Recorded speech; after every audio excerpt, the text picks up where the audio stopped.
Mark Goins, Coordinator of Elections for the state of Tennessee. I do think the sponsor has done a very good job explaining the posture of the bill. That's not my question. Okay. I'll ask my question now, and you can answer later. All right. When I go vote, don't I sign a form? Yes. What's that form say?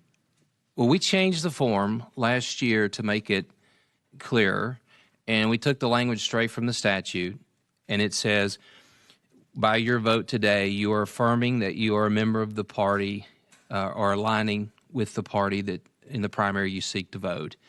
And in Hamilton County, the new form will have a Republican and Democrat, and you will initial under the primary that you're going to be voting in.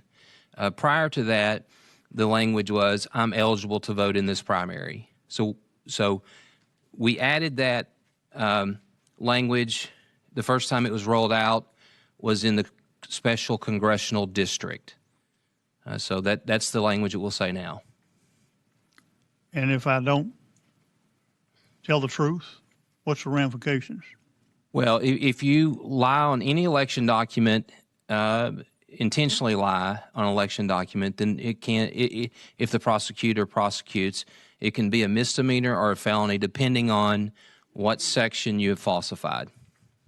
So the scenario that Senator Lowe mentioned about crossover voting and this type of stuff, somebody's exposing themselves to be convicted of a felony by lying on that and saying, okay, I've really been a Democrat all my life, but I'm going to sneak over to the Republican Party and sign a form that attests that I am at that moment a Republican just to game the system.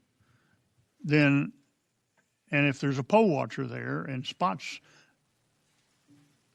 the person doing it, is that not an enforceable document? It is enforceable. The DA would look at the facts and circumstances, and if they felt that the individual had falsified that document, meaning they were a Democrat, affiliated as a Democrat, and had voted in a Republican primary, then under current law, the prosecutor could prosecute that individual. So is that not the same as somebody, I mean, I don't see what that, if we're going to do away with that law and institute this, you made the comments, you gave your opinion when I didn't even ask a question, which I resent, by the way, but without even knowing what I was going to ask. But it seems like if I'm subject to a felony by gaming the system, would that not deter some people from gaming the system if it was ever enforced with poll watchers and stuff? Well, I would hope that it would. In fact, the legislature has posted, and I apologize for answering a question that wasn't asked, but there is signs that's mandated, that the legislature mandated to be posted at every polling location. They're mandated to be in yellow, and it actually says it's a violation that could be punishable by a crime if you vote in the incorrect primary.